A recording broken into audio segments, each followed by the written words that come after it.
આજે આપણે બનાવીશું ફાડા લાપસી। ફાડા લાપસી બનાવવા માટે અડધો કપ ઘઉંના ફાડા લીધા છે, 1/4 કપ ખાંડ અને 1/4 કપ ઘી લીધું છે। અડધા કપ ઘઉંના ફાડા સાથે આપણે 2.5 કપ પાણી લીધું છે।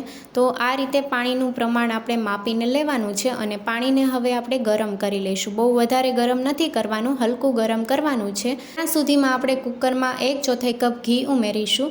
ઘીમાં આપણે ડ્રાયફ્રૂટને શેકી લેવાના છે। કાજુ બદામ અને દ્રાક્ષ ઉમેરી છે, તો પહેલાં કાજુ બદામ શેકી લઈશું। દ્રાક્ષને શેકાતા બહુ વધારે વાર નથી લાગતી। ડ્રાયફ્રૂટ શેકાઈ ગયા છે, એક પ્લેટમાં કાઢી લઈશું। ઘીમાં અડધો કપ ઘઉંના ફાડા ઉમેરશું।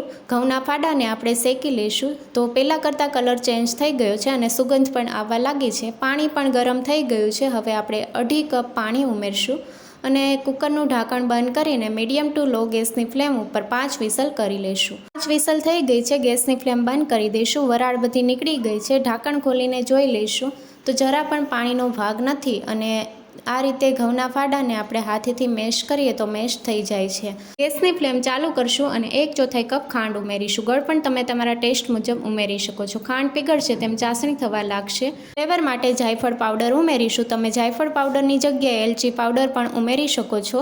શેકેલા ડ્રાયફ્રૂટ ઉમેરીને મિક્સ કરી લઈશું। લાપસીમાંથી ઘી છૂટું પડે ત્યાં સુધી થવા દઈશું। સાઈડમાંથી ઘી છૂટું પડવા લાગ્યું છે, ગેસની ફ્લેમ બંધ કરી દઈશું। ફાડા લાપસીને સર્વિંગ પ્લેટમાં સર્વ કરીશું। ઉપરથી કાજુ બદામ ઉમેરીશું। એકદમ છૂટી છૂટી ફાડા લાપસી તૈયાર છે। Thank you for watching.